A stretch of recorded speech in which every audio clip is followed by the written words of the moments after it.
എല്ലാവർക്കും നമസ്കാരം. ഇന്ന് നമ്മൾ പ്രിപ്പയർ ചെയ്യാൻ പോകുന്നത് തേൻ മിഠായി അഥവാ തേൻ നിലാവ് എന്ന് പറയുന്ന സ്വീറ്റാണ്. വളരെ ടേസ്റ്റി ആയിട്ടും കുട്ടികൾക്കൊക്കെ ഒത്തിരി ഇഷ്ടമായിട്ടുള്ളൊരു സ്വീറ്റാണ്. അതെങ്ങനെയാണെന്ന് നമുക്ക് നോക്കാം. നമുക്ക് ഇതിലേക്ക് ആവശ്യമുള്ള സാധനങ്ങൾ എന്തൊക്കെയാണെന്നുള്ള പരിചയപ്പെടുത്താം. ആദ്യമായി വേണ്ടത് ഇത് നമ്മൾ ഇഡലി മാവിനൊക്കെ അരയ്ക്കുന്നത് പോലെ എടുത്തു വെച്ചിട്ടുള്ള 1 കപ്പ് പച്ചരിയും 3 സ്പൂൺ ഉഴുന്നുമാണ്. ഇതിൽ ഞാൻ ഉപയോഗിച്ചിരിക്കുന്നത് പൊന്നി അരിയാണ്. അതാകുമ്പോൾ നമുക്ക് കുറച്ചുകൂടി സോഫ്റ്റ് ആയിട്ടുള്ള മിഠായി കിട്ടും.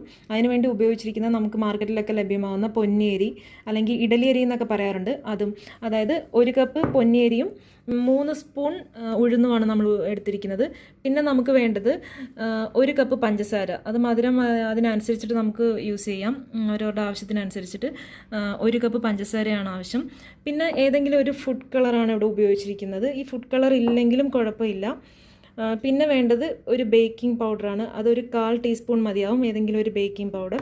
പിന്നെ ഏതെങ്കിലും ഒരു റിഫൈൻഡ് ഓയിലാണ് നമുക്ക് വേണ്ടത്. അപ്പോൾ നമുക്ക് എങ്ങനെയാണ് ഇത് പ്രിപ്പയർ ചെയ്യുന്നത് നമുക്ക് നോക്കാം. ആദ്യമായി നമ്മൾ ചെയ്യേണ്ടത് ഈ എടുത്തു വെച്ചിരിക്കുന്നത് ഇത് ഏകദേശം ഒരു 3 മണിക്കൂർ നമ്മളിത് വെള്ളത്തിലിട്ട് കുതിർത്ത് വെക്കണം. ഇത് നമ്മൾ ദോശമാവിനെടുക്കുന്ന അതേ ഒരു കൺസിസ്റ്റൻസിയിൽ നന്നായി അരച്ചെടുക്കണം. അപ്പോൾ നമുക്കിതൊന്ന് അരച്ചെടുക്കാം. മിക്സിയിൽ നന്നായി അരച്ചെടുത്തിട്ടുണ്ട്. ഏകദേശം ഈ ഒരു കൺസിസ്റ്റൻസിയാണ്. നമ്മളിനി കുറച്ച് ഉപ്പ് ആഡ് ചെയ്യുകയാണ്. 1 നുള്ളു ഉപ്പിട്ടാൽ മതിയാവും. ഇനി നമ്മൾ ഇതിലേക്ക് ആഡ് ചെയ്യുന്ന ഒരു 1/4 സ്പൂൺ ബേക്കിംഗ് പൗഡറാണ്. ഇതാണ് ബേക്കിംഗ് പൗഡർ. ഒരു 1/4 സ്പൂൺ ബേക്കിംഗ് പൗഡറാണ് നമ്മൾ ഉപയോഗിക്കുന്നത്.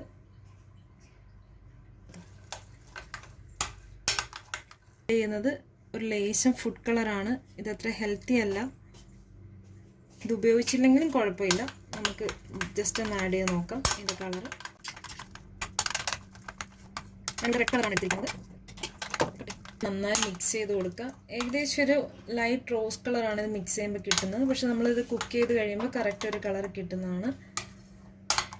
ഇത് നമുക്ക് കുറച്ച് നേരം റെസ്റ്റ് ചെയ്യാനായിട്ട് വയ്ക്കാം. അപ്പോഴേക്കും നമുക്ക് ആവശ്യമുള്ള പഞ്ചസാര പാനി തയ്യാറാക്കി നോക്കാം. നമുക്കിവിടെ 1 കപ്പ് പഞ്ചസാരയിലേക്ക് നമ്മൾ 1/2 കപ്പ് വെള്ളം എടുത്ത് യോജിച്ച് വെച്ചിരിക്കുകയാണ്. നന്നായി ഇളക്കി കൊടുക്കുക. ഒത്തിരി ഇത് കട്ടിയായി പോവരുത്. നമ്മൾ കുറച്ച് നേരം ഇത് വെയിറ്റ് ചെയ്ത് അല്പം ലൂസായി തന്നെ നിൽക്കണം. എന്നാലേ ഇത് മിഠായിലേക്ക് നമുക്ക് ആ ഒരു സിറപ്പ് ഇറങ്ങുള്ളൂ. ഏകദേശം ഒരു ഓയിലിൻ്റെയൊക്കെ ഒരു കൺസിസ്റ്റൻസിയാണ് നമുക്ക് ആവശ്യം. ഒത്തിരി കട്ടി കൂടി പോകാനായിട്ട് പാടില്ല. നമ്മളിതിൽ മിഠായി എണ്ണയിൽ ഫ്രൈ ചെയ്തതിന് ശേഷം ഇതിലേക്ക് ഇട്ട് വയ്ക്കുകയാണ് ചെയ്യുന്നത്. അപ്പോൾ അത് മിഠായിലേക്ക് ഇത് ഇറങ്ങണമെന്നുണ്ടെങ്കിൽ ഒത്തിരി കട്ടിയായി പോവുകയാണെങ്കിൽ മിഠായി അങ്ങനെ ഒരു അലിഞ്ഞ രൂപത്തിൽ കിട്ടില്ല. അപ്പോൾ നമുക്ക് എങ്ങനെയാണ് മിഠായി കുക്ക് ചെയ്യുന്നതെന്ന് നോക്കാം.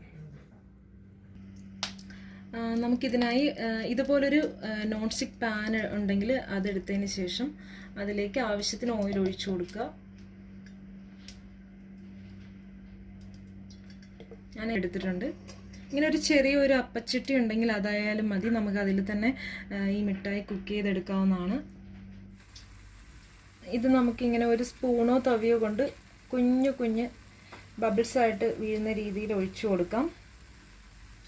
വളരെ അല്പം മാത്രം ഒഴിച്ചാൽ മതി. ഇതാദ്യം ഇത് താഴേക്ക് താന്നു പോവെങ്കിലും നമ്മൾ ബേക്കിംഗ് പൗഡറൊക്കെ ഇട്ടിരിക്കുന്നതുകൊണ്ട് മുകളിലേക്ക് ഇത് പൊങ്ങി വരും. ഒന്ന് ഇങ്ങനെ വിട്ട് കൊടുത്താൽ മതി. ഇത് സെപ്പറേറ്റ് ആയിക്കോളും. എന്നിട്ട് ഇത് നന്നായി ഒന്ന് ഫ്രൈ ചെയ്തെടുക്കുക.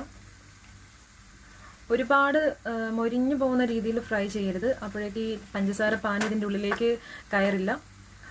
ഒരു നമ്മൾ ഗുലാബ് ജാമുനൊക്കെ ഉണ്ടാക്കുന്ന ആ ഒരു പരുവത്തിന് ഫ്രൈ ചെയ്തെടുക്കുക. നമ്മളിതുപോലെ പഞ്ചസാര പാനിയിൽ ഇട്ട് വെച്ചിട്ടുണ്ട്. നമുക്ക് അല്പനേരം ഏകദേശം ഒരു 1-2 മിനിറ്റ് കൊണ്ട് തന്നെ ഇതിൻ്റെ ഉള്ളിൽ ഇങ്ങനെ പിടിക്കും പഞ്ചസാര പാനി. അതുവരേക്കും വെയിറ്റ് ചെയ്യാം. പഞ്ചസാര പാനിൽ നിന്ന് നമ്മൾ എടുത്തതിന് ശേഷം ഇതുപോലെ ഒരു പ്ലേറ്റിൽ നമുക്ക് അല്പം പഞ്ചസാര ഇട്ട് കൊടുത്തതിന് ശേഷം അതിലേക്ക് ഇങ്ങനെ ജസ്റ്റ് ഒന്ന് പഞ്ചസാരയിലേക്ക് മുക്കി ഇങ്ങനെ വയ്ക്കാം.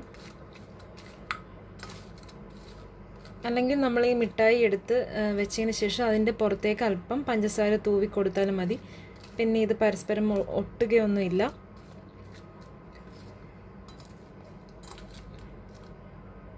നമുക്ക് കടയിൽ നിന്ന് കിട്ടുന്നതിനേക്കാൾ നല്ല ടേസ്റ്റോടു കൂടി തന്നെ നമുക്ക് കിട്ടിയിട്ടുണ്ട്. നമ്മളിത് കഴിക്കും. ഞാൻ ജസ്റ്റ് ഒരെണ്ണം കഴിച്ച് നോക്കിയപ്പോഴേക്കും നമുക്ക് ഇതിൻ്റെ അകത്തുനിന്ന് ഇങ്ങനെ തേൻ ഒഴുകി വരുന്നൊരു ഫീല് കിട്ടുന്നുണ്ട്. അപ്പം നമുക്ക് നല്ല പെർഫെക്റ്റ് ആയിട്ട് തന്നെ കിട്ടിയിട്ടുണ്ട്. എല്ലാവരും ഇത് വീട്ടിൽ ജസ്റ്റ് ട്രൈ ചെയ്ത് നോക്കാം. കുട്ടികൾക്കൊക്കെ ഏറെ പ്രിയപ്പെട്ട നമുക്കൊരു നൊസ്റ്റാൾജിക് ഫീൽ കിട്ടുന്നതൊക്കെ ആയിട്ടുള്ള മിഠായിയാണ്.